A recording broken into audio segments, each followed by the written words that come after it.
I will always remember the day you kissed my lips, light as a feather, and it went just like. Assalamualaikum warahmatullahi wabarakatuh. Halo teman-teman, perkenalkan nama saya Nur Sitanisi dari Program Studi Pendidikan Geografi kelas A pagi semester 4. Nah teman-teman, di sini saya akan membahas materi mengenai lingkungan hidup. Yuk simak video ini supaya kita tahu apa itu lingkungan hidup. Nah teman-teman, mendengar kata lingkungan hidup tentunya tidak asing lagi bukan di telinga kita. Nah, apa sih sebenarnya lingkungan hidup itu? Untuk memahami lingkungan hidup, kamu harus memahami secara perspektif, secara umum dan berdasarkan undang-undang. Sedangkan secara umum, lingkungan hidup merupakan kesatuan antara seluruh makhluk hidup dan non-hidup, meliputi berbagai unsur lingkungan serta manfaatnya termasuk interaksi seluruh spesies dan sumber daya alam.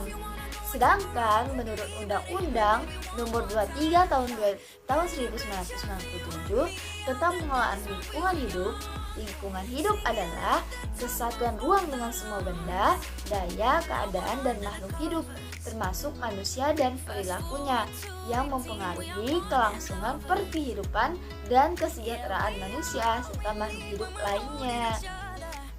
Jadi teman-teman, dapat disimpulkan bahwa lingkungan hidup adalah kesatuan antara makhluk hidup dan non-hidup secara keseluruhan dalam kehidupan di bumi ini. Nah teman-teman, membahas tentang lingkungan hidup ini terbagi lagi menjadi dua, yaitu lingkungan hidup alamiah dan lingkungan hidup buatan.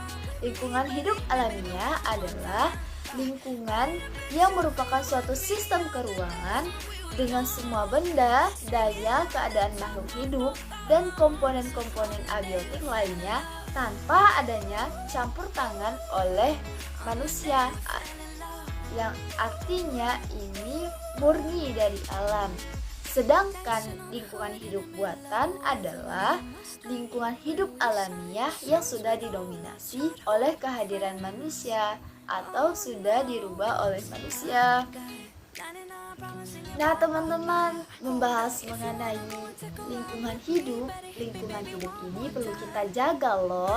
Kalau tidak kita jaga, maka kita akan menghadapi permasalahan lingkungan hidup, yaitu pencemaran lingkungan hidup.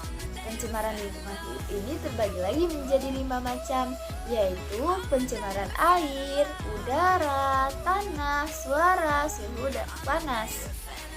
Jadi, pencemaran udara biasanya disebabkan oleh pembakaran lahan terbuka atau pembakaran sampah yang dapat merusak lapisan ozon kita.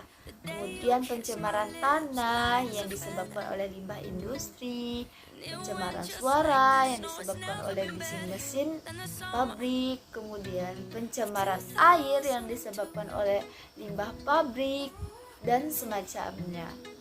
Nah, dari pencemaran ini akan berdampak kerusakan lingkungan hidup manusia.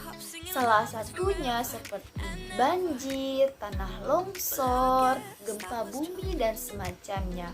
Oleh karena itu, kita manusia harus menjaga lingkungan hidup kita supaya aman dari pencemaran dan kerusakan lingkungan. Nah, segitu dulu ya teman-teman pembahasan kita mengenai materi lingkungan hidup. Saya Nur Sitanisi mengucapkan terima kasih. Wassalamualaikum warahmatullahi wabarakatuh.